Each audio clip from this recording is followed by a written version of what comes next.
जायफोर free time दङ फैदोलाय मैयाबो भिडिअखौ होनो हादिया एमबि जोबना होनानै बिराद दिगदार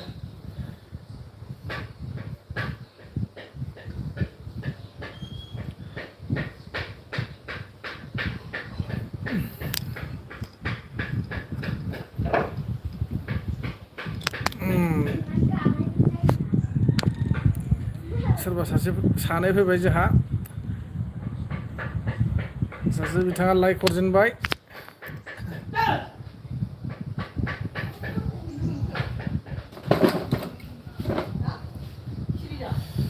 साथाम बिथांमोना लाइक हरबाय जोंहा सोर सोर फैखो कमेन्ट्स हरदो सावरायनायनि दान्दिसे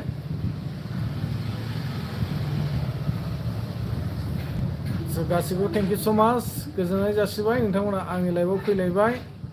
आसा खालामो मोजाङै मोजां सावरायगोनलाय होननानै बयखौबो मिजिंथिहरनाय थायो दिनैबा हले होथारगोन भिडिअ मोननै होथारगोन आं दा मोना मोनसे आरो दा खैथा जाखो 2था जाबाय ना 4:30 मोनसे होगोन आरो 6:30 मोनसे होगोन आं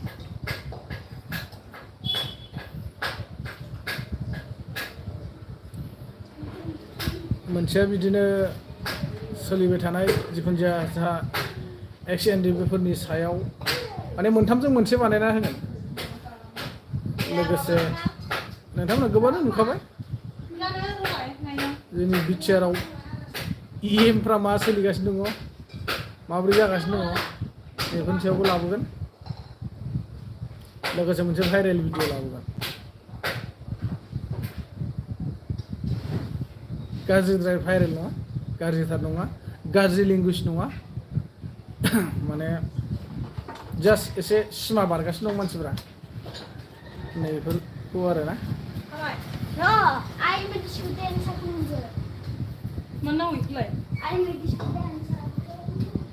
बिदि सोलायनो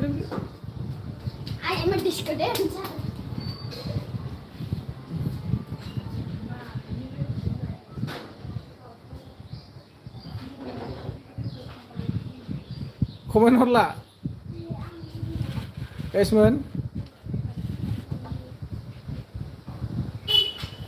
कमेन्ट हरलायदो दे एसे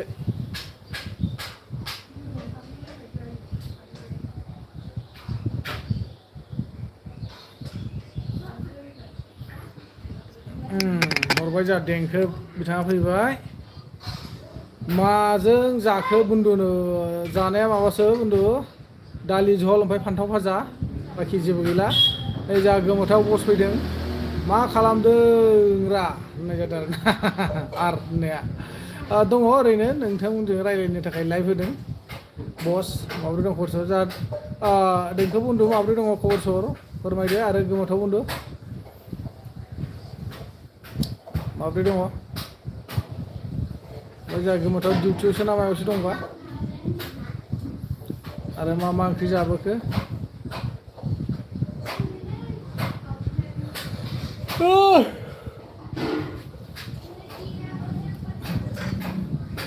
दै लायफैदो मा ओंख्रि मोनजाखो ओमफ्राय ओंख्रिया दालि जल ओमफ्राय फान्थाव भाजा बाखि जेबो गैया ओमफ्राय नै जोंहा बिरि लाबार फैलायबाय फंबाया हेलौ ब्र होनदों हेलौ बिरि लाबार मा खालामदों नै नोंसोरनो लाइभ होगासिनो दङ थेंक इउ स' माच गासिबो अल गाइस हरिस फेगु हाय रुमल पेगु टु मिसिं निखि थेंक इउ स' माच मर लाइभआव आहार कारणे गोमोथाव नै उन्दुनासो दंलै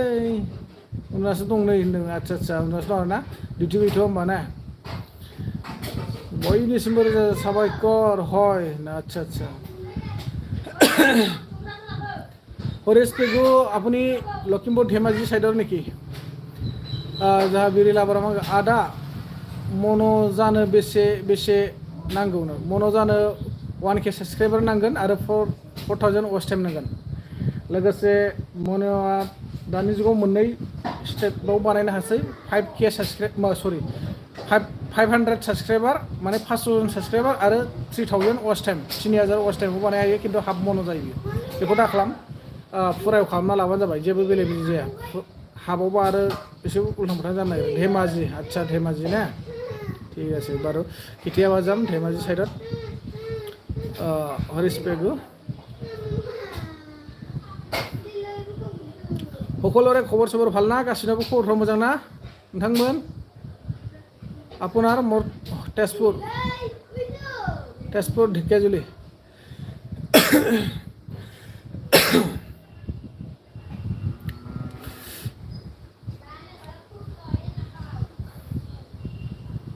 बिरिलाबारा आंना माथो 300 WT आव जायाखैनो साबस्क्राइबारा बेसेबां फंबाय साबस्क्राइबारा बेसेबां पुर्निमा गयारि आयु जोगोनारा हिन्जाव जि दानायावसो दंनो आयु जोगोनारा हिन्जाव जि दानायावसो दंनो डाबल डाबल बेखौनो मा खबर जोगोनार मारै दं 6.67 माने साबस्क्राइबारा 6670 नामा बिरिलाबार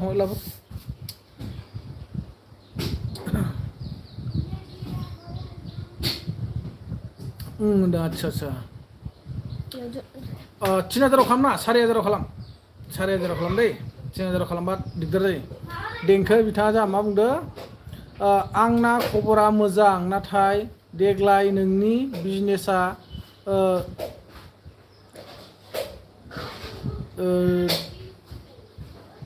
देग्लाय आंनि बिजनेसा देग्लाय एसे गाज्रि बुंदो आच्छा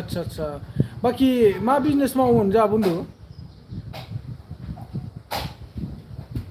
बोथोरफ्राबो बेनोसै दानि जुगाव बिजनेस लाइनफ्राबो एसे गाज्रि जालांनो हमजोबबाय गोमोथावा मा होनदों नायगासिनोलै आं दे माबा गोदै बुं दे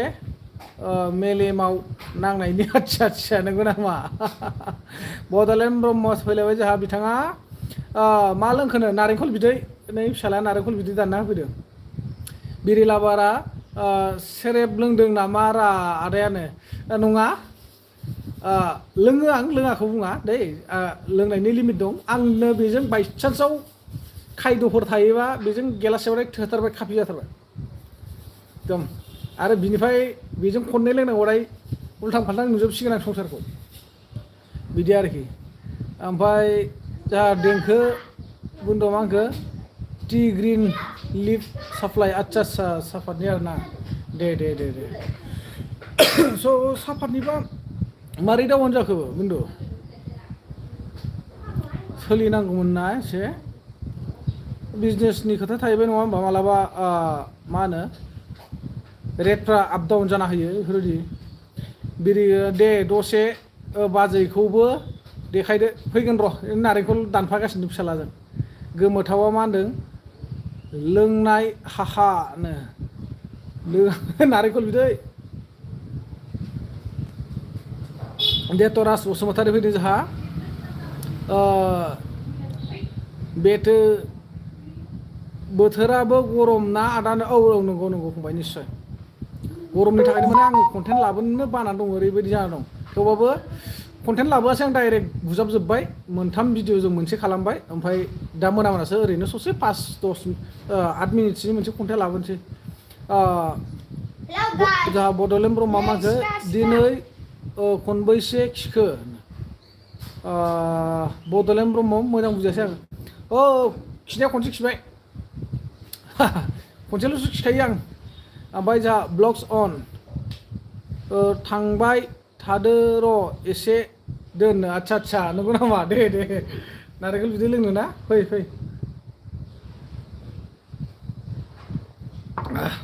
गोरलैयासो मोजांलै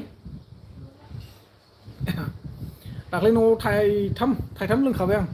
न'आव दं फांसे बिफाङानो बायहांथारसै एकदम दन्द्रा खुरजोब्बाय एम्फौ सुजोब्बाय ओमफ्राय बिराद थायो थायनायालाय बुरजा थायो मोनसे बेदायावनो 50टा 60टा बिदि थायो सिगाङावथ' बांसिनसोमोन बे दन्द्रा खुरि समाव ओमफ्राय बे समाव BSF केम्प दंमोन ना BSFफोरनो हैयोमोन आं माने बेदानै गाहाम ओरैनो नङा फैसा लायो बिसोरनिफ्रायलाय मानो ओरैनो हैलै बिसोरलाय ना जोंहा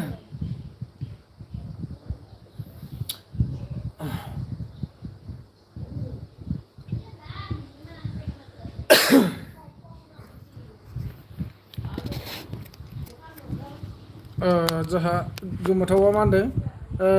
जाबायलै दे आं बुंनाया नों बुंनाया मा रायलायो मा हैनो ब्रानो जानोबो माखौ हैनोबा मा हैनो ब्रा जाफैखो एन्थ'नि फंबाय रुमाव दंफैथ'यो नामा सानसुनि रेस्ट मोनबाय आरोना रेव रेवा नार्जारिनि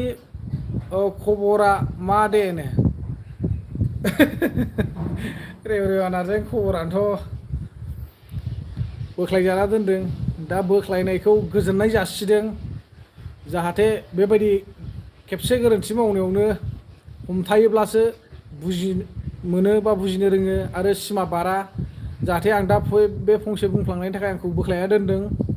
बिनि थाखाय आं गोजोननाय मोनदों जाहाथे नेक्स्ट टाइम सोरखौबाबो बेफोरबायदिनो खालामनो हागोन बेफोरबायदि खोथा बुंदों आरोखि नोंसो बुंदों ओरैनो हैया होनना नारेंखल बै समाव BSF केम्प दंमोन नालाय जोंनि खाथियाव नैबे BSFफोरनो आरो बड'लेण्ड ब्रह्मआ मा होनदों आंनो हिनजाव नांगौमोनलै सासे आदानो नै दानि जुगावबो सोरबा सिंगेल थाबावगोन नालै फंबाय ओमफ्राय बिरेलाबार फंबाय होनो आदाना N22 डला बुजायासै फंबाय बिरिगोरा फंबाय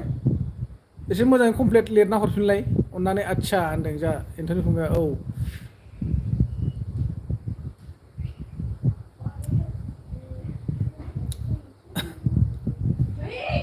मिनि हरबायसो माथो जोंहा बिरिगोरा फंबाया जोंफ्रु औवारि फैदों जोंहा गोजोननाय थाबाय बे फांखा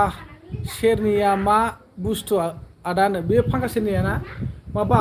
खुन्दुं ओइ दा सोरखि बायदि फिसा फिसा नुनाया खुन्दुं खाननाय दोनदों बिनिफ्रायसो मुस्रियाव सानांगौ ओमफ्रायसो माने माखु सोनानै जि दानांसिगौ आरोखि माने फाट खुन्दुं नालाय एकदम खानायनिफ्रायबो फिसासिन बियो खुन्दुङा मिहिसिन बेखायनो बिदि नुदों आरोखि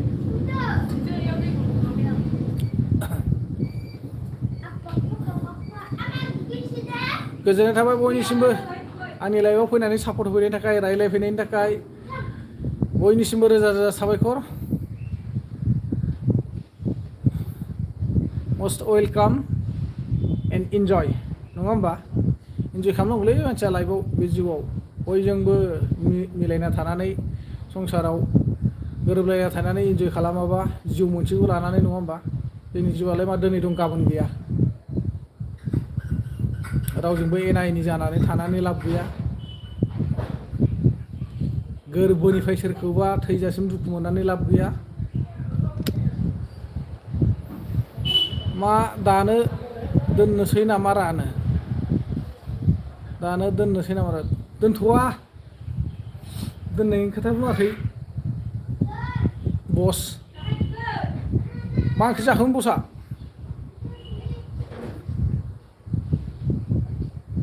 गोमोथाव बस एन्थ'नि फंबाय मा ओंख्रि जाखो बिरि लाबार फंबाय मा ओंख्रि जाखो जोंफ्रु औवारि फंबाय मा ओंख्रि जाखो ओमफ्राय जोंहा दहाय बुन्दुआ खोन्थाहरखाबायमोन ना देंखो बुन्दुआ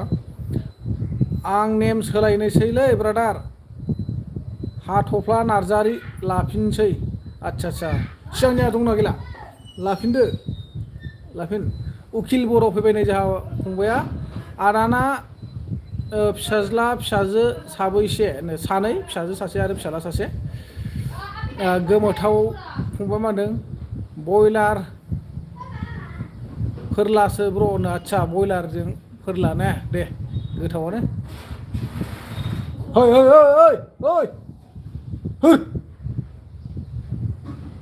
ओइ ओइ इथा थेयोलै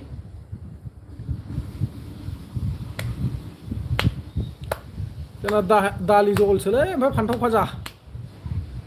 गाइसमोन बारा गोथाव नङा आरो नै एकदम जिर' बेलेन्स जाना दंथारब्रा बर्थमान थोरसि लानानै बिबायबाबो अरजाला होनजायो सैसे लाबो दै लाबफा बड'लेण्ड फंबाया मा होनखो जोंहा हिनजाव लाबा माबादि मोनोलै गोसोखौ जमा जमा माबायदि मोनो थानो हालाया जायो नामालै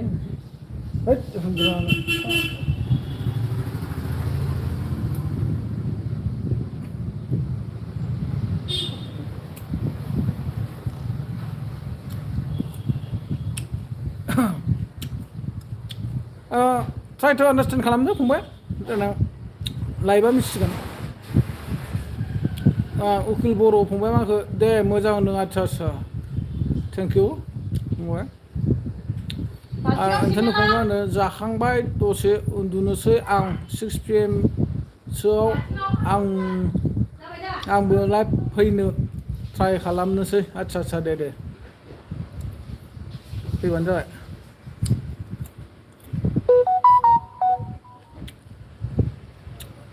राजु नार्जारि फैदों जोंहा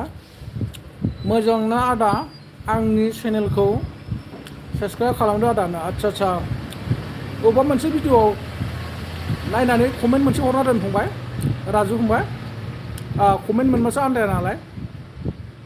आं खिन्थु लाइभ दोनखांबानो सोर साबस्क्राइबनि थाखाय रिकुवेस्ट खालामहरदों कमेन्ट चेक खालामो दै ओमफ्राय बे समाव मोनबाथाय आङो साबस्क्राइब हरखायो रिटार्न खालामहरखायो ओमफ्राय जुदि कमेन्टखौ मोनाब्ला आं हरनाय जाया माने सार्च खालामबा मालाबा सोरनिबासो फैलाबायो नालाय जायना टप लेभेलाव गैया बेफोरना माने जानला मेनलासो फैयो आरो सोरनिबा माने ओरैबायदि दं सोरनाबा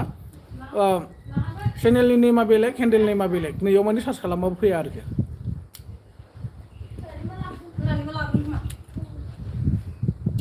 ओमफ्राय थाम्बनेलखौ नोंबो डेन्जार दोनोरा हाहानो खोथा हरलै आदा एसेनो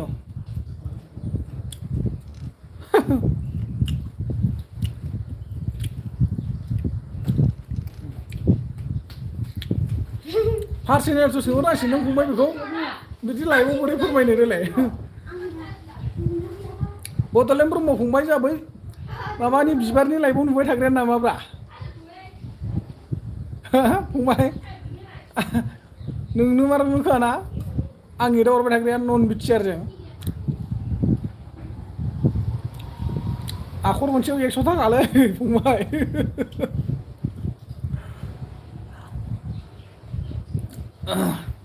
जारलासो आंलै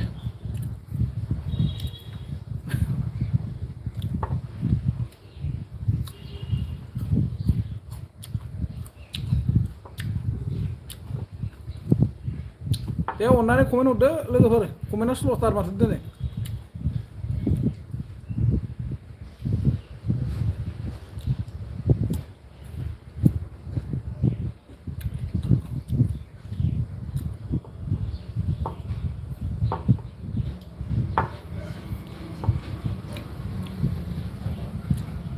दे माहाजोन थाथ'दो दे औ दे उन्दुदो सोर उन्दुदो रेस्ट लानाय टाइम नालाय नङा होमबा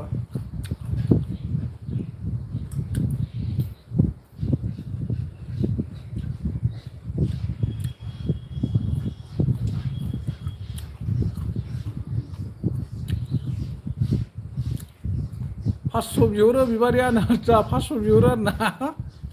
500 नांगौ र'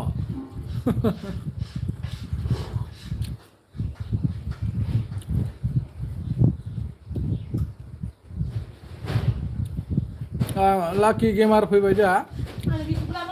হাই মটু দাদা আপুনি ক'ৰ পৰা লাইভ কৰি আছা মই বৰ্তমান গুৱাহাটীৰ পৰা লাইভটো দি আছোঁ লাকি গেমাৰ আৰু আপুনি ক'ৰ পৰা হয় কওকচোন গোমথম দে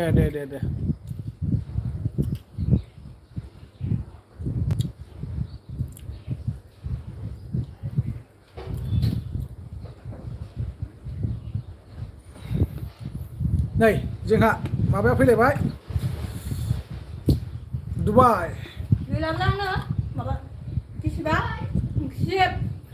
दुबाइ फैदो र' मा जाखोलै दुबाइनो जेबो जायाखैथ' दुबाइ नोंसो मा जाखो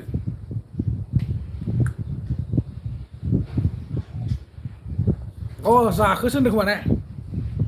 नारिखल कक'नाट सयनथि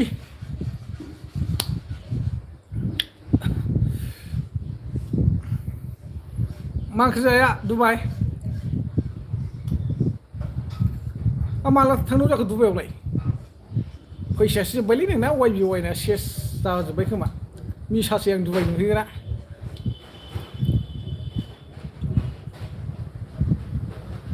ए आंबो जानो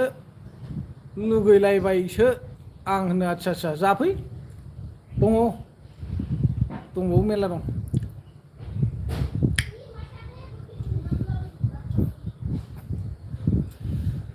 माबोरै दं नोंथांमोन खबर सबर मोजां ना बयनाबो आसा खालामदों मोजाङैनो दंखायो होननानै बयहाबो बर्थमान इसोरनि अननायाव नङा होमबा थांगोन र' टाइम मोनाखैनो आच्छा आच्छा बेबायदिनो गैला बुरि गारलांजोबसिगोन मोजाङैनो दंथ'यो दे दे दे दे दस्राना मोजां नङाबाबो नोंना मोजां थाखागोन ने थानांगौसो मोजाङैनो थानांगौ इन्जयआव थानांगौ मानसिफ्रा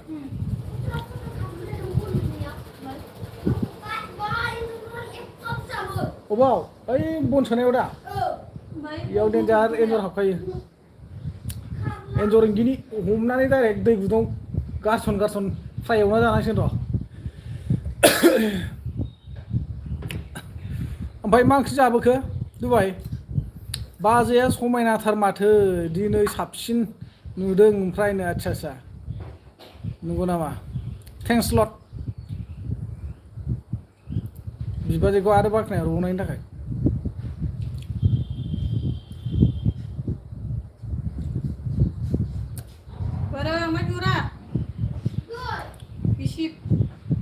फल' हेपिनिं नावासो बारायदों आरो बारायदों लाइकआ गैया ओमफ्राय होनदो आरो सानि के दुनिया हेलौ हेन्डसाम हेलौ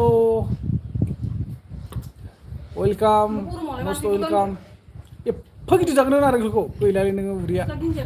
जोबोर गोथाव जाबायलै नोंसोर आदा बाजैनो आच्छा आच्छा देतराज बसुमतारिया गोथाव नुथारदों फंबाय गोथाव मार नारेंखला खिन्थु बिराद गोथाव बे नारेंखला बेखायनो सिरिबाथाय सेलायलायो बेयाव सेलायलायनाय जाखायो किस इउ हेन्डसाम थेंक इउ साने के दुनिया आप कहाँ से है फिर ब्रह्म मा होनखो ओंख्रिया थाइगिर नासो जोंहा नोंस्रालाय मा ओंख्रिनो जोंना माबासो दालि जल ओमफ्राय फान्थाव फाजा जेबो गैला एसेम बड' नानि फैदों जोंहा लाइक दोना दानो थेंक इउ मा ओंख्रि जाखो नाङो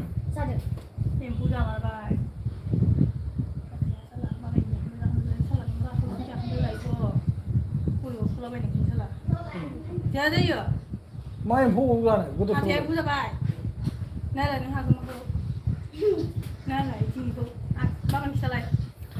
अखा हादोना हायाखै आदानो गैया हायाखै अ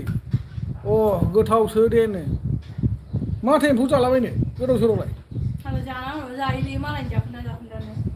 इनाव राखोसिनाव एम्फौ जानाय दं एद मासि रायखस कुथुलिलै नोंनि मोखांनिया गाबखावा बाग्रावनाय नङा नों र' दालिसोमोन होनदों आच्छा आच्छा आंथ' मिथियालै मुलिबो लाया आं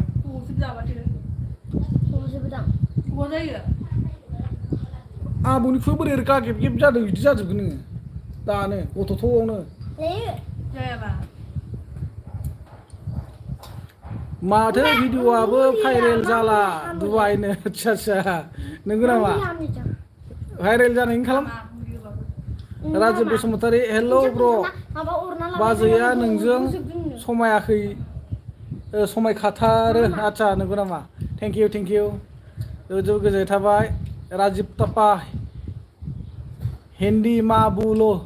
हिंदी में बोलने का है चलो ठीक है अब आप भी हिंदी में कमेंट कीजिए अगर आप लोग हिंदी में कमेंट करेगा तभी तो मैं हिंदी में बोलेगा ना क्योंकि आप लोग तो मेरा भाषा हमारा भाषा समझता नहीं है तो आप हिंदी में कमेंट करते रहिए मैं पढ़ते रहेगा और आपसे बात करते रहेगा हिंदी में ठीक है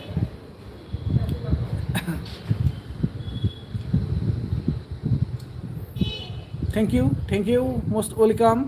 राजीव तपा आप कहाँ से हो मैं असम से और आप कहाँ से है निग्रो हुआ लाबासो भाइरेल जासिगोन दांलायनो औ लादो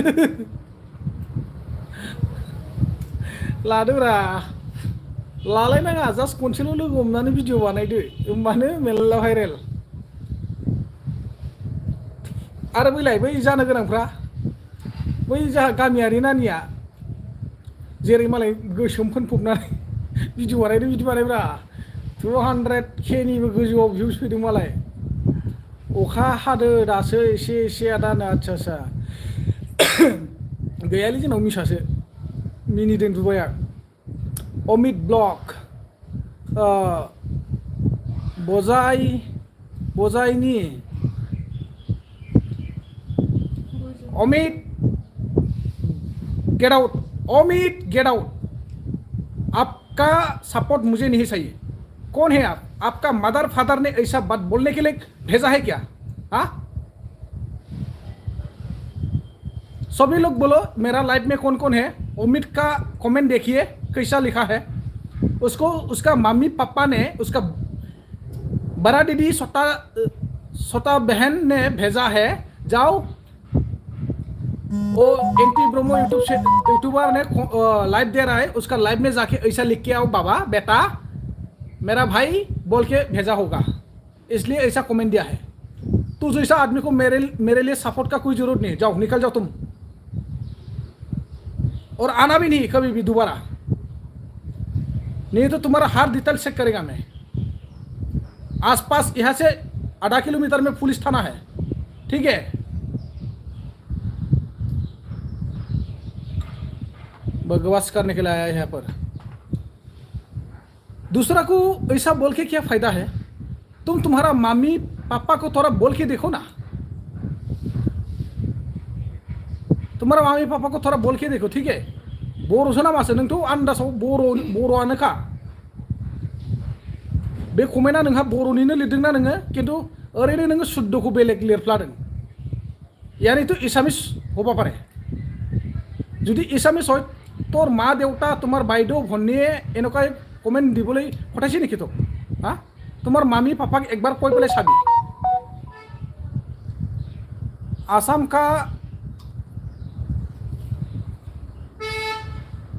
आसाम कहाँ से हो भाई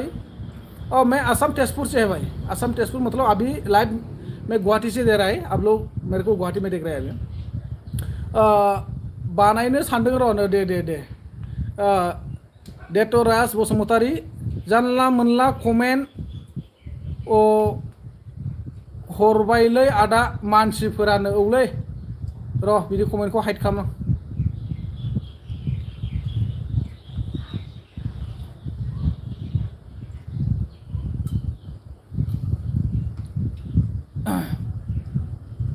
ननसेन्स बेफोरबायदि मानसिया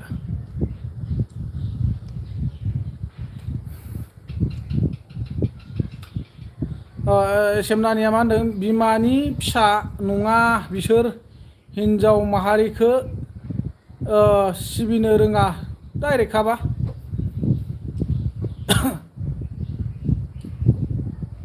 अमित का जो शरीर है ना वो आदमी का खून नहीं है उसका शरीर में आदमी का खून नहीं है ये इंसान नहीं है ये जानवर है जानवर क्या हुआ भाई कुछ समझा नहीं ओ खराब बात से कमेंट क्या है यार इतना गंदा कमेंट क्या है अमित ब्लॉग्स इसलिए बोला मैंने मेरे को बोलने से पहले तुम्हारा मम्मी पापा को एक बार बोल के देखो है कि नहीं ना खराब हुआ है क्या मेरा बात आप लोग बोलिए तो क्या हुआ भाई कुछ समझा नहीं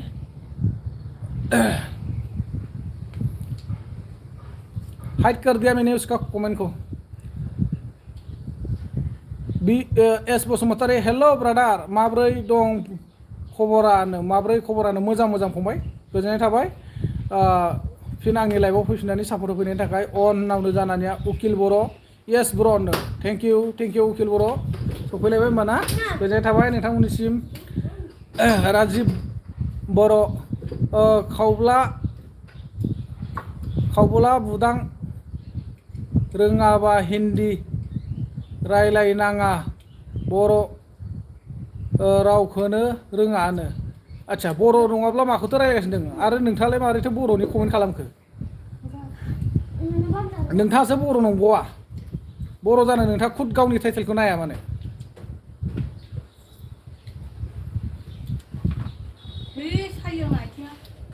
जानो हागौ नोंथाङा हिन्दीनि सासे मास्टार जानो हागौ बेखायनो जों बायदि जाम्बाफोरनि हिन्दी रायलायनायखौ मिस्टेक मोनो नङा होमबा आरो मिस्टेकआ जाखागोन जोंनिया मानो जाया जानो दा राजिब नोंथाङाबो जुदि थार बर'ब्ला नोंथांनि टाइटेलखौ नायनानै लाग्रो सिगाङाव रेसेट हाय हेल' किरण इस्लारि इसवारि फैदों जा फंबाय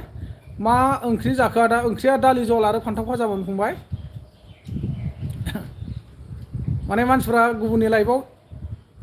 आंनियावल' नङा गोबां मानसिफोरनि लाइफआव जा माने हेबनो फैयो गावनि गाज्रि बिद्दाखौ देखायनानै लानो फैयो गावनि खुगानि रावा माबायदि बेखौ फोरमायनानै लानो फैयो माने सिनायथि होनानै लानो फैयो आं सासे गाज्रि मानसि नैफोरबायदि माने सिनायथि होनानै लानो फैयो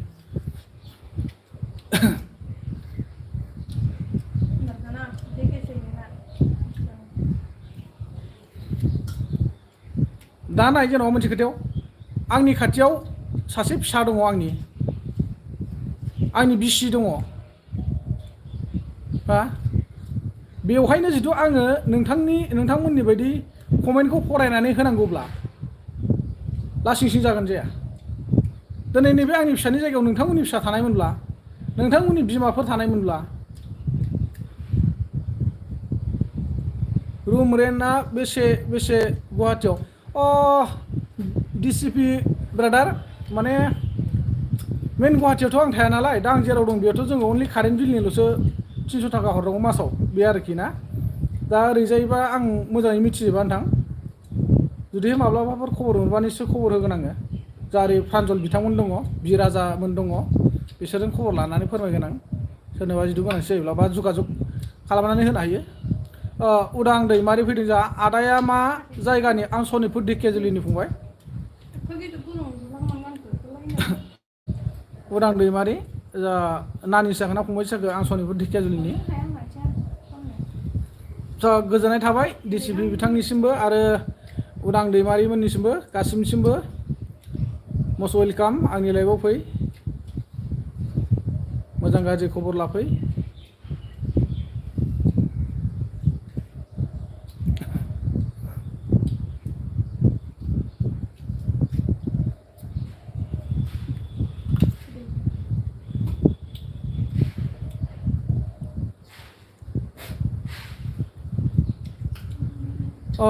दा डिएस फार्स्ट टाइम आदा नोंनि लाइभआव थेंक इउ फंबाय गोजोननाय थाबाय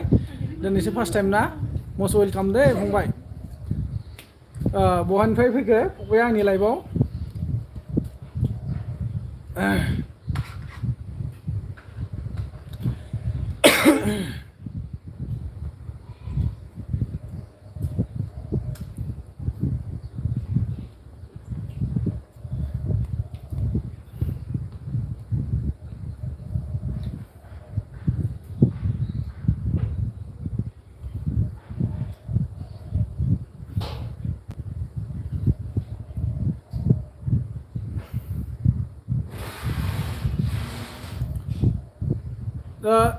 डिसिपिया दा मा ओंख्रि जाखो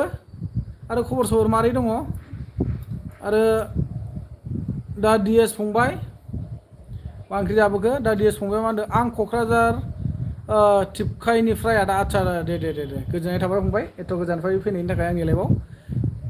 जा एस बसुमतारी फंबाय बाबुआलाय माला जागासिनो आदा गोसो होथाबदो माथो मा जागासिनो नारेंखल नारेंखल जादों फंबाय बाजैयाबो जागासिनो दं आंबो जादों आं बारा जानो सुखुवा खिन्थु नारेंखला बिराद गोथाव आरो ग्लबेल फ्रिज टु हामथारदों ब्र'नो थेंक इउ माखौ होनखो जाहा ब्र'आ आं मोजाङै बुजिना मोनासै मस्ट वेलकाम ब्र'निसिमबो जोबोद जोबोद साबायखर जय रामसियारि हेल' जय रामसियारि माबोरै दं खबर सबर वेलकाम गासिनिसिमबो फिन खनसेबाव गोरबोनिफ्राय अननायखौ जासिहरबाय नोंथांमोननो आंखौ सापर्ट होफैनायनि थाखाय नोंथांमोना गाव गावनि बेसेन गोसा टाइमखौ दान्दिसे दोनथ'नानैब्लाबो जे आंजों मोनसेबाबो कमेन्ट होनानै रायज्लायफैदों ब्लेक कब्रा फंबाय फैलायबाय जोंहा फैलायबाय आं लाइक होबायनो थेंक इउ फंबाय सिखारफैखाबायबो लाइकआ होनाय लोगो लोगो गोजोननाय थाबाय फंबाय मा ओंख्रि जाबोखो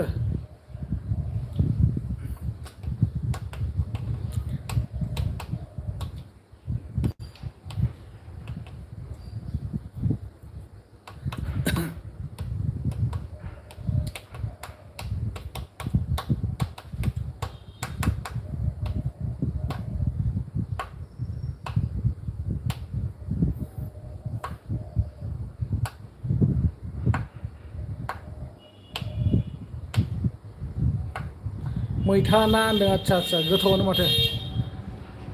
फंबायना ओमफ्राय खबरफ्रा मोजां ना फंबाय बर्थमान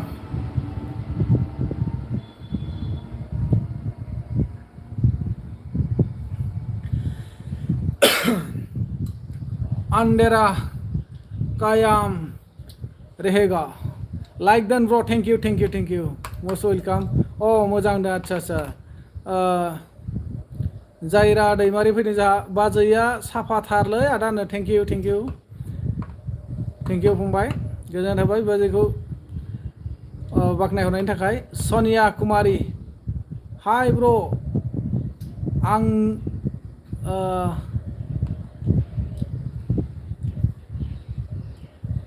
आंनि खबर ना मा होनखो सनिया कुमारी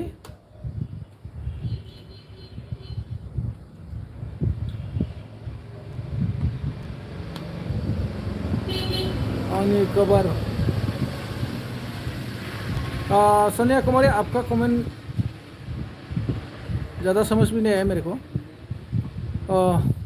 आन्देरा कायाम मा जादों बाजैनो नारेंखल जागासिनो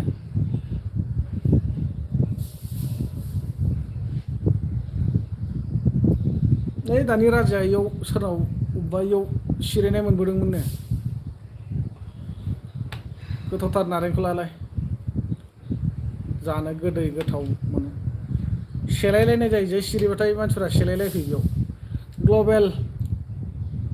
ग्लबेल फंबाया मा ग्लबेल sorry bro I am not English please Hindi में लिखिए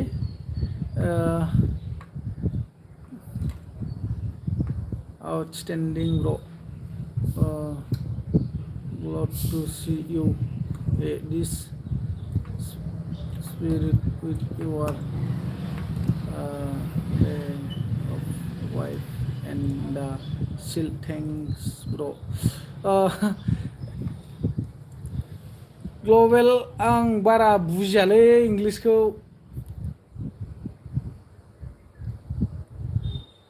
फरायनो रोंबाबो माने बर'आव बुजिनानै लानो हाया आरोखि ग्लोबल अब बोडो आदमी था ना हिंदी वाला था मतलब मेरे को हिंदी में होने से अच्छा है आप अक्षर इंग्लिश में लिखिए लेकिन आवाज़ हिंदी में लिख दीजिए प्लीज़ आदा नोंथांमोना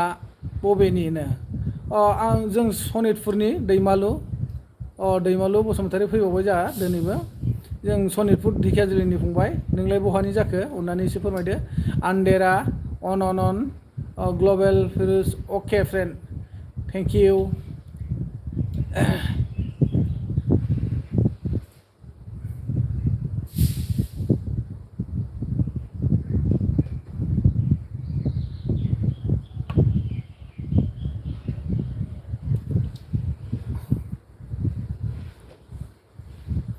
दैमालु आं तामुलपुर डिस्ट्रिक्टनि आच्छा आच्छा तामुलपुर डिस्ट्रिक्टनि ओइ रङिया खाथिनि ना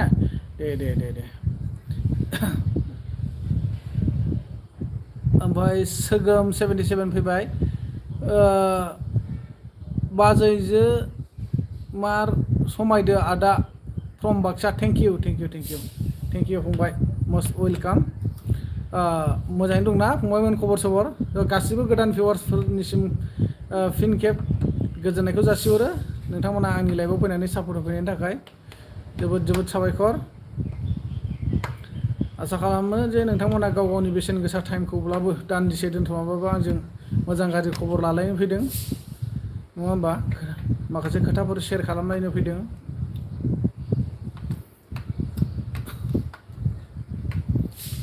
सोगोम बाक्सा मा जायगा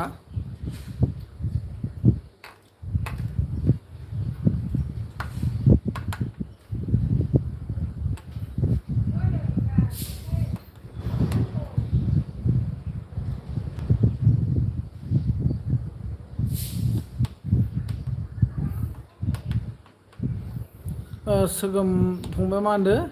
मोजां आदा आं सिमलानि आदा सिमला दिहिरा आच्छा स' आं थांफेरनो मोनाखै दे फंबाय बिथिंजाय आङो मसलफोरखौ नुबाय उन्दै समाव ओमफ्राय बरबरिखौ नुबाय आरोना मादलिबारि होननाय जायगायाव थांखांबाय आं सासे लोगोजोंसो आरो रावबो न'खरनि गैया दा DS फंबाया मा होनखो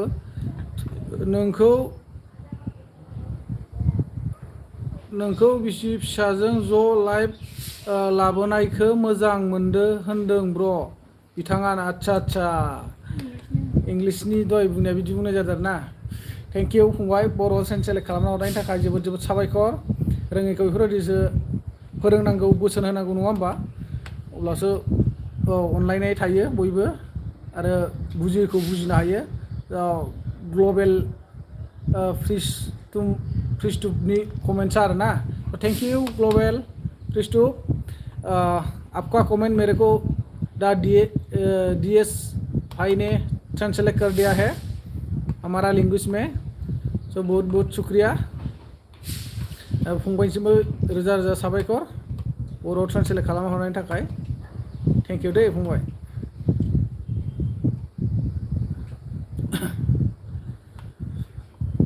सोगोम फंबाया मा होनदों आदा सम मोनबा फै बेरायनो बाक्सायाव राज फुजायाव लेंहरगासिनो दं जोंहा माखासे फंबायमोन दङ बिसोरो दा बाहेरायाव थाजोबो ओरैजाय मा होनो बेंगालराव थाजोबो बिसोर लेंहरगासिनो दङ राज फुजायाव माने बेरायहैनो सानदोंमोन र' बाजैया जा समायनाथारनो थेंक इउ आंलि तो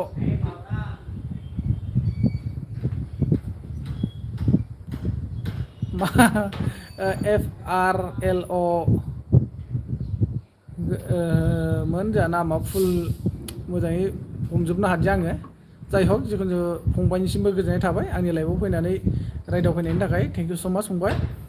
बाजैया समायनाथार होनना बुंफैदों जा समायनाथार होननानै थेंक इउ आं जा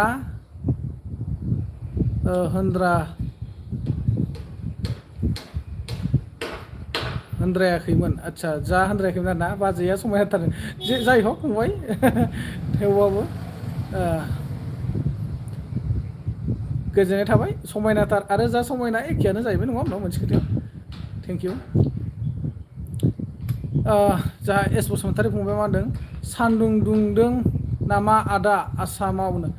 सान्दुंआथ' दहाय मोजां दुंदों ओमफ्राय नै दा एसे दोमैलु जादों माने बोथोरा मैयाबो बिदिनो एसे दोमैलु जानानै फिसा ओरैनो थाइनै थाइथामसो सिरिबाय अखाया फ्रिनो ओमफ्राय गैला दे आदा बिदिनो सम फैबाय था लाइभ दा आं ओंखारथ'बाय गामियाव थांनि आंनो दे फंबाय दे जागोन दे फंबाय दे फैबाय थायो सम लाइभआव आरो आसा खालामो नोंसोरबो बिदिनो टाइम मोनबा दसेब्लाबो मोनसे मोननै कमेन्टब्लाबो होफैगोन होननानै जागोन दे फंबाय नों जेराव थांनो नागिरदों बेयाव थांना लाबानो जाबाय दे जोंहा बि बसुमतारी फैदों सार होननानै मिनिग्लाबफैबाय जोंहा माखौ मिनिफैखो मेडाम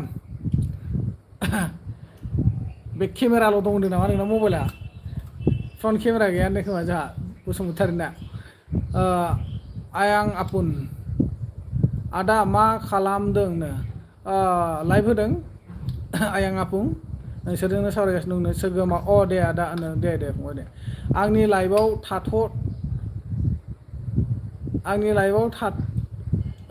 आंनि लाइभआवथ' थालायानो बे केमेरा फेस एलबि होनांगौलै फेस एलबिआव नोंसोर ट्राइ खालाम खुदनो ना मोनसे खोथायाव जेनेबा बै फिसा इउटुबारफोरनिखौनो ट्राइ खालाम आरो ना नुवाखै नोंसोरो 100 जन 50 जन 80 जन थाबाय थायो मालाय फिसालाय इउटुबारफोरनावनो फेस एलबि होबा माने फेस एलबि होबा मानसिफ्रा मोखां नायनानै रायलायनो कमेन्ट होनो इन्टारेस्ट नाङो आरो इन्जय खालामनो मोजां मोनो आरोखि बेनो फेस एलबिआ साबसिन मोनो देतराज बर' फंबाया बसुमतारी फंबाया जामा आंखो जोंनिथिं अखा हानो नागिरबाय आदा जोबोर गोबाव जाबायमोन अखा हायिया आच्छा फंबाय मा जायगा मोनलाय नोंसिना आं दहायबो सोंखांबायबा सरि दै बावनायानो थाब बावगारथारो आंहा अन्नानै एसे फोरमायदो दे मा जायगामोनथाय मोखां देखायदोंमोन आं दहायनो आच्छा देखायबाबो ओरैनो दसे फ्लाम देखायबाय आरो गैला बिदिसो खालामो नोङो या सैतान खनसेबो माबायाव शपिं मल ना मायावबा माबा खालामनो शपिं खालामनो थांनाया मार्कसा ओरै क्लोब होना लाबाय ओमफ्राय मा खालामसै दसेल' ओरैनो रायलायनोसैलाय आरो बेक केमेरा ज्राव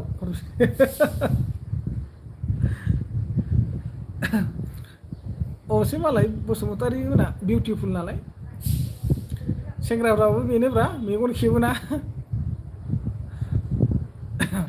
मेगन मोख्रेबनायाव थिगथार होनदो आजिखालि ओमफ्राय माथो ओंख्रि जाबोखो जोंहा बसुमतारी राजा बबाव थांलायखोलै इयो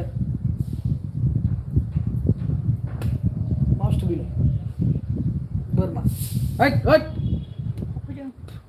हाबफैदोंमोन ओंखारलां देखायदोंनो आप माखौ मोखां खोबथेनो नाङा होनखो थारमाने बिउटिफुल नङा आरोना मुला नासोमोन बा गोथावलै नोंसिनानो मुला जाना खिफिबाय थायाबानो जाबाय दा मोनामब्रुनो दा मानसिफोरनि खाथियाव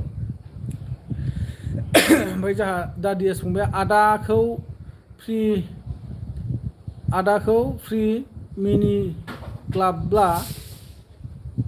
ग्लाबला बायग्रा बायदि मोनथारदों नंगौना नङा बाजै नों होनलायनो नंगौना नङानो मिनियो बिदिनो सम मोनसे इन्टारेस्ट कमेन्ट लिरनांगौ फाग्लाथारामोन मिनिनायाव थैहाबलायो मिनिनाया मोजां मोनो आं माने राजबंशी हाय हेल' बसुमतारिया मिनिहरदों माखौबा राजबंशी मा खालामदों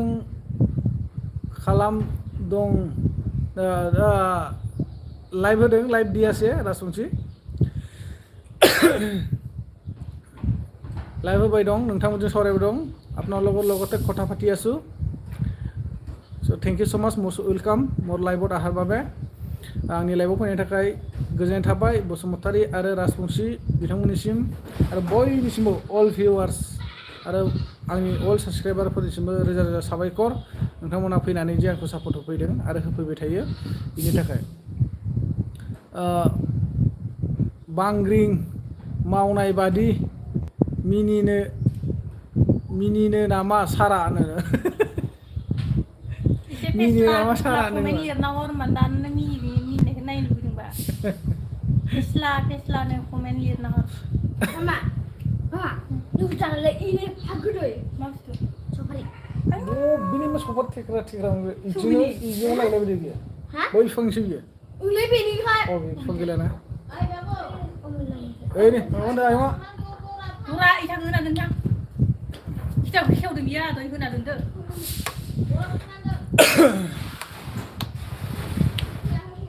Mama bibu susah aku.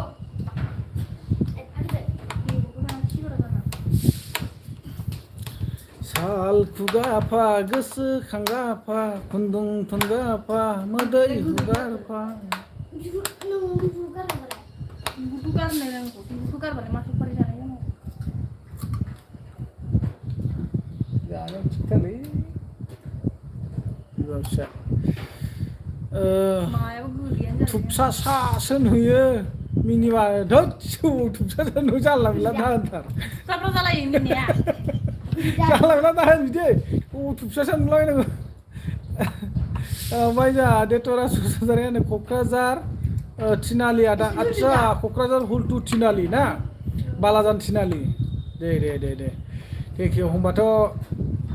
जा बै माबाखौ सिनायनो हागौ क'क्राझार हुलटु थिनालियाव थायोना कम्पिउटार दखानाव खुमफुं बसुमतारीमोन नामाथाय फंबायनि नामा नाइस फेमिली थैंक यू अभिषेक राय थैंक यू मोस्ट वेलकम अभिषेक राय आप कहाँ से हैं राय आप तो नेपाली होगा शायद है ना मेरा मतलब आप नेपाली होगा तो thank you so much most welcome मेरा लाइफ में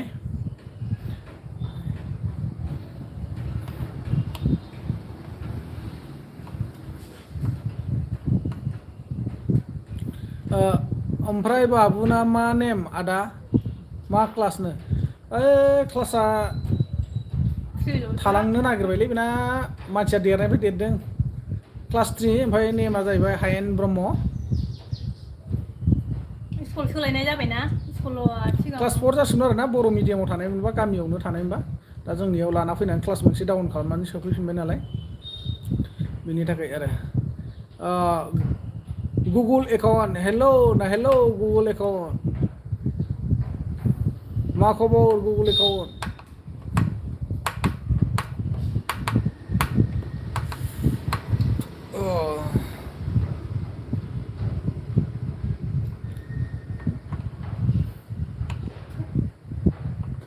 मोजां होनदों आदसा मोजां ना फंबाय जागोन ना जोंहा ब्रस' लेंलायनांगौ जाखो नोंथांसो लेंलायनाय जाखोथाय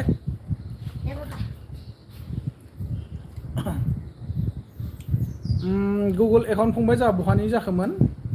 अन्नानै जे गाज्रि मोनाब्ला फोरमायदो नों बहानि नों बहाय थारमाने आं बहानि जोङो बहानि बेखौ सोंदों आरो ना आं सनितपुर जिल्लानि फंबाय बेहायनो दं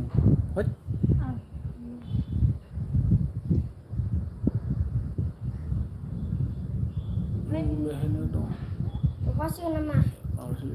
नै डाटाया 50% थांलायबायानो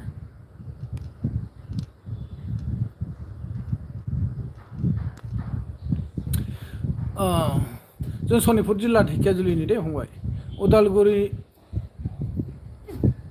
उदालगुरिनि आंनो आदसा उदालगुरिनि आरो ना दे होमबालाय मोजाङानो आं एलेग्रामोनथिं थाङो सम ओमफ्राय हुजाइफा আহমেদ 10 মিলিয়ন ভিউজ আপোনাৰ ঘৰ ক'ত মোৰ ঘৰ তেজপুৰ ঢেকিয়াজুলি আৰু আপোনাৰ ঘৰটো ক'ত মোৰ লাইভত অহাৰ বাবে ধন্যবাদ আশা কৰোঁ আপুনি আৰু অলপ সময় থাকি কেইটামান আৰু কমেণ্ট দি পেলাই কথা পাতিব অলপ সাপোৰ্ট কৰিব दा ডিএছ फंबाया होनदों सिनायो खोमा ना होमबा दा डिएस फंबाय क'क्राझार बाला माबानि थिनालिनि होनदों नामा जा माबासो होनदों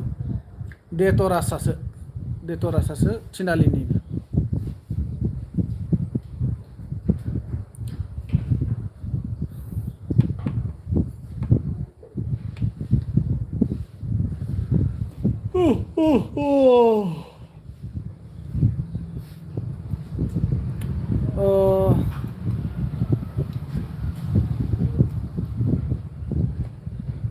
মোৰো এজন ইউটিউবাৰ আচ্ছা আপুনি এজন ইউটিউবাৰ হয় না তো কিমানমান ছাবস্ক্ৰাইবাৰ আছে অলপমান জনাই দিব নেকি আৰু ৰিটাৰ্ণ বেক কৰি দিব পাৰিম আপুনি মোক কোনটোবা এটা ভিডিঅ' চাই পেলাই কমেণ্ট দিব লাগিব হয় না নহয় আপোনাৰ কমেণ্টটো পালেহে মই ৰিটাৰ্ণটো কৰি দিব পাৰিব না এতিয়াতো মই পেজ লাইভহে দি আছে না স্ক্ৰীন লাইভ দিলেতো লগে লগে ৰিটাৰ্ণ দিব পাৰিলে হয়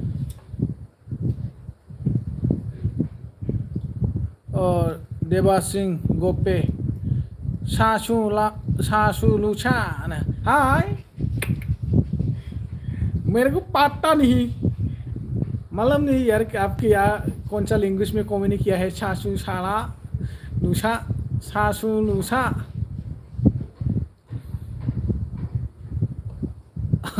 आपका कमेंट मेरे को समझ में नहीं आया देवा सिंह गोपे देवाशीष आप हिंदी में कमेंट कीजिए प्लीज़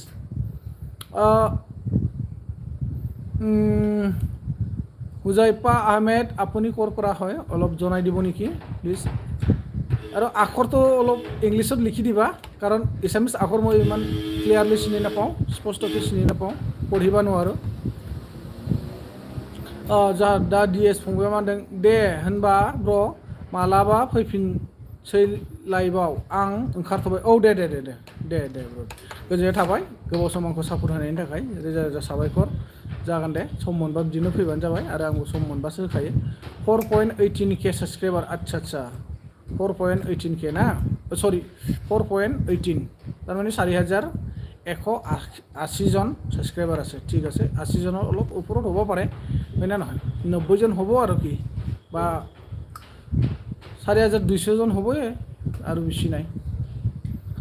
आदा नोंनिखो आंनिखो साबस्क्राइब खालामना होलाय आदान दिमल ब्लग्स बहानि जाखोनबा जा दिमल ब्लग्सआ अन्नानै फोरमायदो आरो आं दा फेस लाइभसो होदों फेस लाइभआव साबस्क्राइब खालामनो हाया माबाबासोमोन मा होनो स्क्रिन एलबिबासो होनो हायोमोन लगे लगे साबस्क्राइब खालामोमोन दा नोंनो साबस्क्राइब नांगौबा नोङो आंनि बबेबा सर्ट भिडिअ'आनो जा बा लं भिडिअ'आनो जा नोङो भिडिअ नायनानैसो कमेन्ट खालामना दोननांसिगोन दाहाय जेब्ला आङो लाइभखौ दोनगोन ना अब्लासो आं नोंखौ कमेन्ट नायनानै चेक माबा हरफिननो हागोन आरो नयन भाई हाय हेलो नयन भाई आप तो मैं ही होके आ गया रे मेरा ही नाम लेके आ गया नयन भाई दादिएस ब्र दे इउके जिम्बी आदै मा खबरनो मोजां आदै नोंनालाय माबोरै दं खबर सबर दिमल ब्लग आं बाक्सानि आदाना आच्छा बाक्सानि ना कमेन्ट होना दोन फंबाय दे बाक्सा मा जायगानिबा सुमित बसुमतारी फैबाय समित बसुमतारी सरि सहिद बसुमतारी आं उदालगुरिनि आदा आंबो नायगासिनो दं बाजैखौ खाथियाव लाफाना मानोना आच्छा खाथियाव लाफानाङा होनदों आरोखि ना मानोना कमेन्टखौ खायफा मानसिया मोजां कमेन्ट हरा नंगौ बाथ्रायाथ' सैथोआनो किसुमाना माने बाजैखौ नायनो होनबाय थायो नालाय ओंखायनो बाजैखौ लाफादों आरो किसुमाना गोबां बुंहरो दे बाजैखौ लाफा आरो किसुमाना बिदिनो बिदा जानाय सोमोन्दोनि मानसिफ्रा बेवाइफोरखौ नायनि बेवाइफोरखौ लाफा बेफोरबायदि बुंहरो नालाय बेखायनो लाफादोंमोन आरोखि आं साबस्क्राइब खालामबाय आदा बाक्सा आं नावकाटानि आदा आच्छा दे नयन भाई आंसो आसोलनो हा सोर जाखोब्रा सोर आंसो आसोल जाखो बर'सो माथो दे जाय हक ओमफ्राय जा सोर नयन मोनथाय सिनाय मोनासै आसोल नोंबो आंनि नामखौसो लानानै लाफा नांगौनो नै जोंहा सासे लाफा नांगौनो नै आं बिनि नामखौनो मोजां फरायनो रोङासै आंनि ट'खौल' फरायबायलै आङो ब्र नोंखौ दै दुखु दामोनसै ओमफ्राय जोंहा एनएल क्रेसन फैदो एनएल क्रेसना लाइक दोना दानो थेंक इउ एनएल क्रेसन माबोरै दं खबर सबर ओमफ्राय इउके जिम्बिया मा होनदों मोजांलै आदै ओमफ्राय मा गामिनि नों आदैनो आं सनितपुर दिकेजलिनसो फंबाय गामिखौ साननैसो नेनानै थादो नोंसिनि Q&A भिडिअ लाबोनोसै आङो मोजाङैनो ना आरो माब्लाबाथ' फुरा नुजोबगोन नोंसोरो भिडिअनि गेजेरजों गामि सामि मोजां आदा नों दे मोजां ना ओमफ्राय मा ओंख्रि जाबोखोमोन एनएल क्रेसन ओमफ्राय मा खबर आदा बाजैनो खबरा मोजां नाम्बारजिना सोमादिथाय आंखौ मिथिला सोंहरदो बाजै मोजां गाज्रि गेजेरावनो गेजेरावनो बेनाबो ओमफ्राय आदायालाय बबेनिमोन आदानो दिमल ब्लक आं माबानि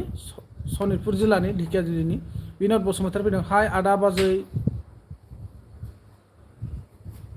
हाय आदा मोजां ना होनदों औ मोजां बिनद ब्लक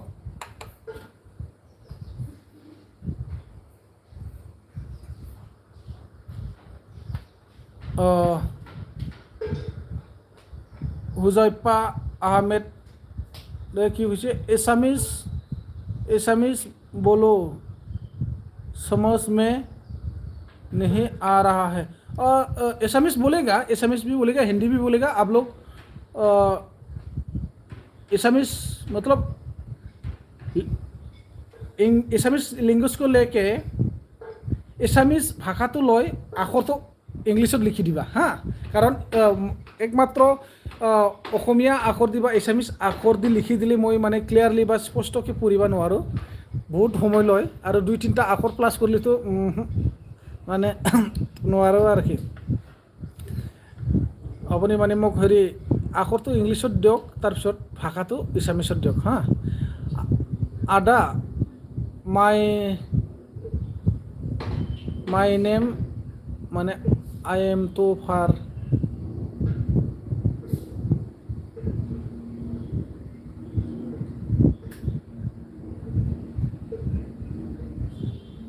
तो पर एलोइस अच्छा आईनी एफ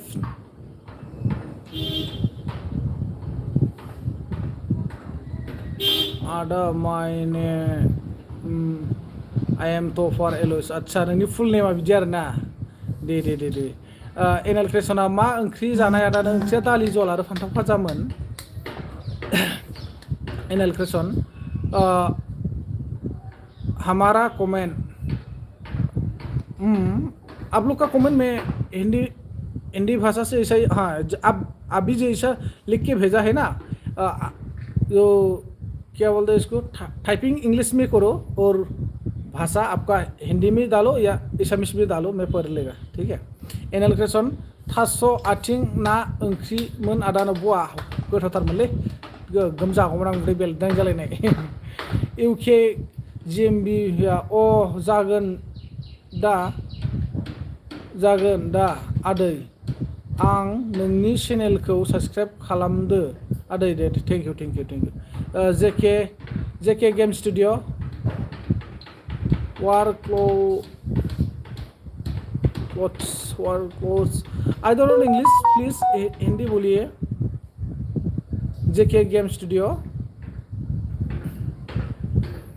बाजैखो नयन भाइया मा होनदों जोंहा बाजैखो लानायानो मोजां जादों आच्छा नंगौ नामा ओमफ्राय जोंहा सोर नयन जाखोमोन दा हमनो हादिया आङो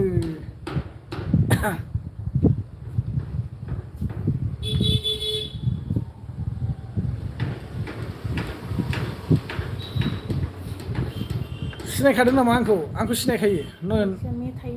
मेथाइ होनलायनांसिगोन आरो जों ना मेथाइ नयन मिथा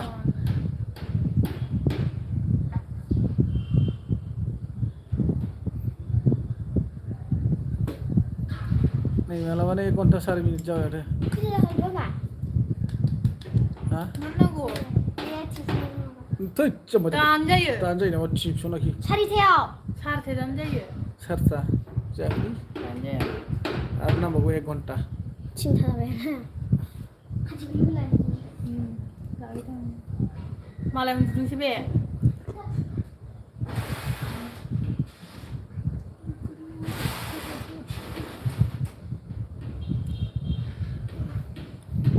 गुलदुं गालदां खोरोमलायबाय आरो ना बोथोरा ओमफ्राय बिसा हाहांबो हाया बियो मैया बायदिसो जागोनलाय आरो हाबाथ' सान्थि मोनखायो आं इसोरबो फदुमिसो आंनो नोंसो आरोखि नोंनाबो बोरै नामा नयनमोन नामा ओइ गेटआव थाग्राया दा गेट खाथियाव थाग्रा फदुमि दा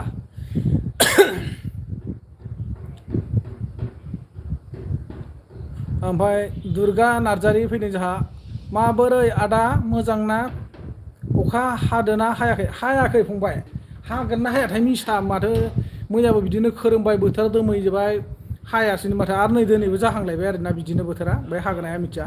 ओमफ्राय जोंहा दिमल ब्लग्सआ मा होनखो आदा मोनहा जोंनि सुक्लाय पार्कआव फैनो हागोन बेरायनो आदानो सुक्लाय पार्क ना बाक्सायाव दंना फंबाय बियो बाक्सानि ना अबेनि होनदोंमोनलाय थांफेरनाय जायाखै मालाबा बेरायगोन र' होनदों आरोना आदसा ओमफ्राय मा ओंख्रि जाखो फदुमि बोराय नामा मोनथ' आरो आं दासो एसे गोसोखांदों खनसे मायावबा नुनानै मिथियोमोन इउके जा मा होनखो इउके फंबाया आदै जोंनि खैजाबो अखा हादों र' दे ओमफ्राय दिमला मा होनदों औ आदा बाक्सा नावकाटायाव आदसा सुक्लाय पार्क दं ना दे फंबाय मालाबा सम मोनबा थांगोन दै ओमफ्राय जा कृष्णा सोरगियारि फैदों बहानिब्रा नोंथांमोनहालायनो जों सनितपुर ढेकियाजुलिनि नोंथां थ' गोजोननाय थाबाय नोंथांनिसिमबो आंनि लाइफआव फैनानै रायदावफैनायनि थाखाय आयै नानि एसां गोबावनि उनाव दिनैसो नुजाफैबाय नोङो खबरबो गैला माथो दाना आजिखालि निकिता नानि हेलौ आदा मारै दंनो मोजां नोंहालाय मारै दं नयन भाइ जायाखैनो आयु जाबाखै दाबो ओमफ्राय दिमल ब्लग्सआ जा मोजांखा आदा पार्कआ फेमिलिनो फैनो हागोन आदा बेरायनो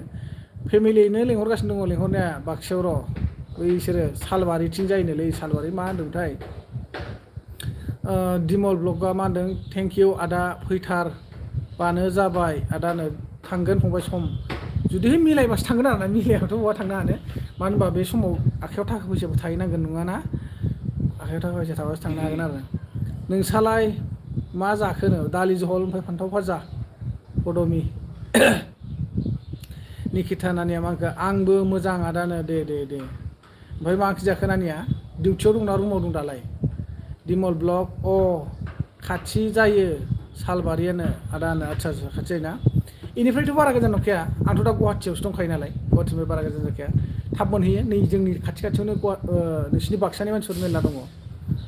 बेयाव हिनजावफोर दंलाबायफैयो आरोना दा सासे न'आव दंहैयो मा गामिनि होनदोंथाय बिसिना ओइ बिसिनावबो हाबहैगोन जिरिना बर' बसुमतारी इउटुबारा बिसिनावबो हाबहैगोन र' थांनाय जायोबा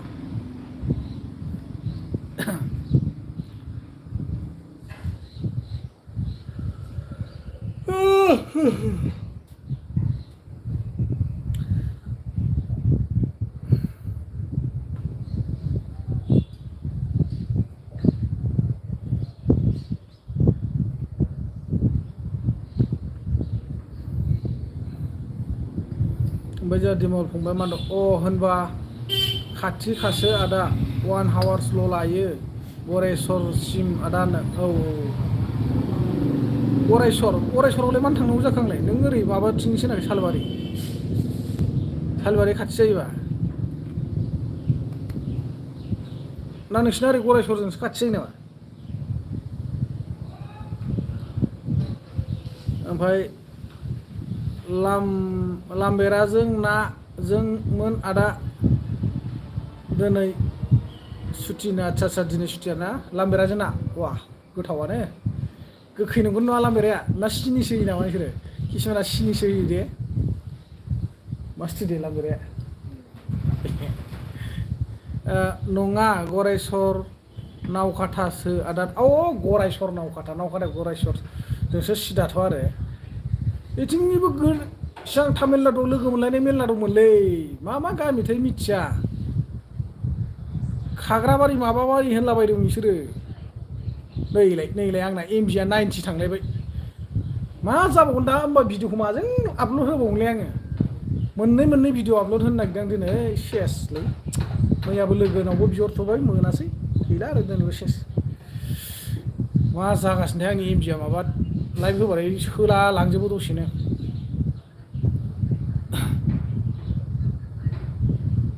बिराद दिगदार खालाम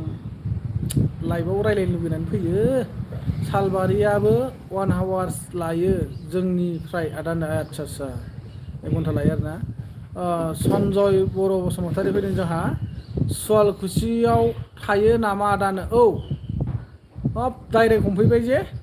सन्जय बर' बसुमतारी बहानि जाखो सुवालकुसियाव थायो खाथि खाला दंबा लोगो हमजायो होनदो आरो ओमफ्राय जोंहा एस बसुमतारीया कमेन्टखौ डिलिट खालामग्रोबाथाय मानो डिलिट खालामखो ना माबाफोर रं जादोंमोन ओमफ्राय दिमल ब्लग्सआ दं खाथि खाथि बुहुतनो बुहुतनो आदा खाग्राबारिया आदानो आदसा बुहुत खाथि आरोना आदसा ओमफ्राय जोंहा एस बसुमतारीया 5G लादोलै आदा सिमखौहाय सिमा 5G नङा आंनिया नोंनायालाय 4Gसो ओमफ्राय मबाइलालाय 5G आरो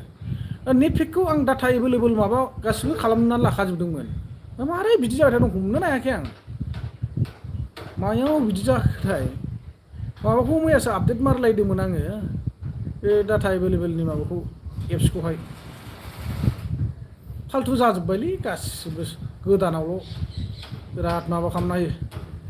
आदा आं दोनथ'बाय चार्ज होनि आदा आं आदानो औ दे prince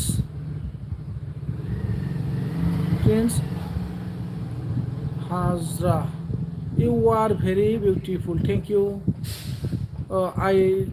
I love you more than this life thank you so much friends but I do not English friends please Hindi tell me fully not understand English something okay দাদা ঘর কত মুকুট কলিতা দাদা ঘর কত আমার ঘর তেজপুর ঢেকিয়াজুলি আৰু তোমাৰ ঘৰ মুকুট কলিতা অলপমান ক'ব নেকি প্লিজ বেয়া নাপাই যদি Prince you are very beautiful thank you so much Prince do you Hindi understand please Hindi tell me I don't know English Sanjoy Boro Bosumtari आं बिश्वनाथ सारियालिनि आंबो थायो नागटाटलाव थायो आदसा नों नागटाटलाव दं दाबो दं आरो ना होमबा सिनायखायो खोमा आंखौ नुफेरखाबाय खोमा आंलाय नै न'पारायावनो दङ गणेश मन्दिर खाथियाव सन्जय बर' सिनायबा लोगो मोनबा रायदावनांगौब्रा जायगायाव थालायनानैनो आरो मानो रायदावनांगौ मुकुट कलिता मुर बक' कामरुप अच्छा बक' कामरुप बक' सयगाव ना अच्छा कामरुप মইতো কামরূপতে আছে এই শুৱালকুছিত আছে ঠিক আছে শুৱালকুছি নৌপাৰাত আছে থ্যাংক ইউ মুকুট Kalita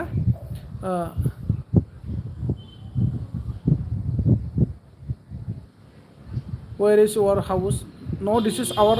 not house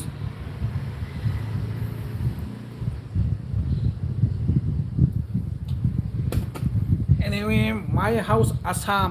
my from Assam Tezpur Dhekkiajuli are you Nepali no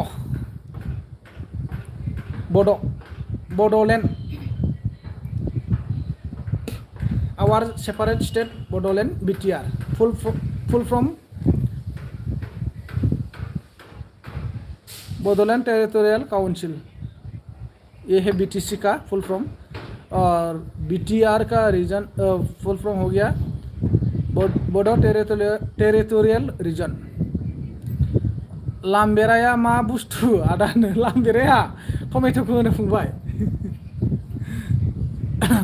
टमेट'खौ लाम्बेरा होनो दानि निकिता नानि बुंनायखौ सोंदो आरोना नोङो ओरै क'क्राझार गसाइगाव ओमफ्राय वेस्ट बेंगल बिथिंजाय लाम्बेरा होनो दा बे निकिता नानिया वेस्ट बेंगलनि बेरायनो थांनांगौ र' माब्लाबा जोंहा प्रिति नार्जिनारि मोननि साइडनि आरोना I love Assam. Thank you. Most welcome. Assam welcome please. But do you Hindi understand? Yeah, no. Friends, please tell me. I love Assam. I love Assam. Thank you. Thank you. Nayan bye. बाजैया उन्दुनो ओंखारबायनो हा मा होनो फट'नि उन्दुनो ओंखाराखै ओंखारदों खोमा ना ओंखाराखै दा मिथिया बाय एस बसुमतारी होनदों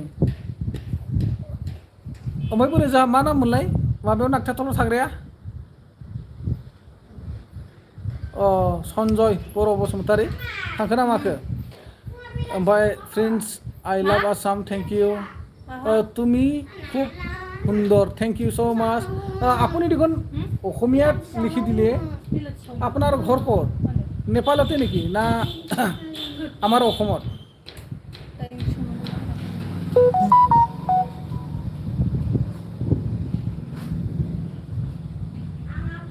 सेसलै नेटपेक आंना सोरनावबा बिहरनांसिगोन सोरनाव बिहरबावगोन दे फुद्रिनानै मालाय आंनाबो गैयालाय सोरनाव बिया आंनाबो बिदिनो जोबग्रा जागासिनो आंबो ओरैसो थानो गोनां जायो गोदाव सोरावनो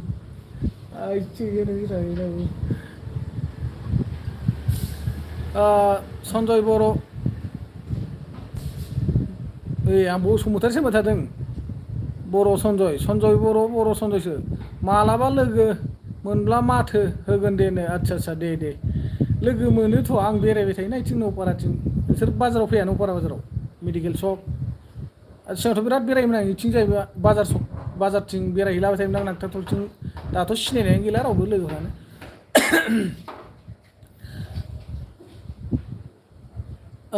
আমার বাড়ি পশ্চিম বাংলা আচ্ছা তোমার বাড়ি পশ্চিম বাংলাতে কি আসে ঠিক আছে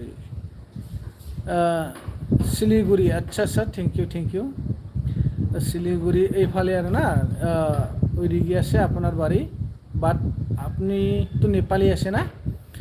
আমার বাড়ি सिलीगुड़ी अच्छा सिलीगुड़ी तो आपको तो हिंदी मालूम होना चाहिए यार अगर ऐसा आप एसामिस में लिखते रहेगा बांग्ला में तो भी मेरे को 2-3 अक्षर एक के साथ में प्लस करता है ना अटैच करेगा तो मेरे को समझ में नहीं आएगा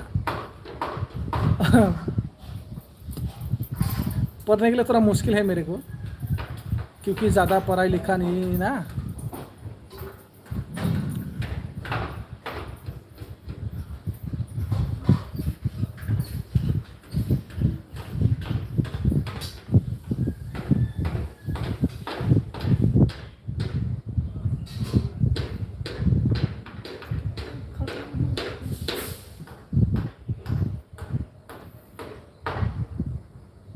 আমি হিন্দি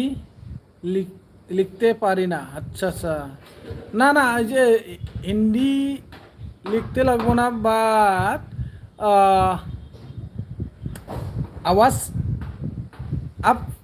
आवाज़ हिंदी में लिखो लेकिन अक्षर जो है ना टाइपिंग उसको इंग्लिश में कर दीजिए टाइपिंग को इंग्लिश में कर दीजिए आवाज़ हिंदी में लिख दीजिए ठीक है अगर मालूम है तो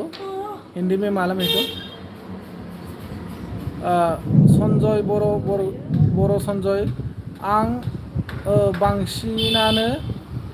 थांनाय जाया आच्छा नागथाथल अबे जराव थायो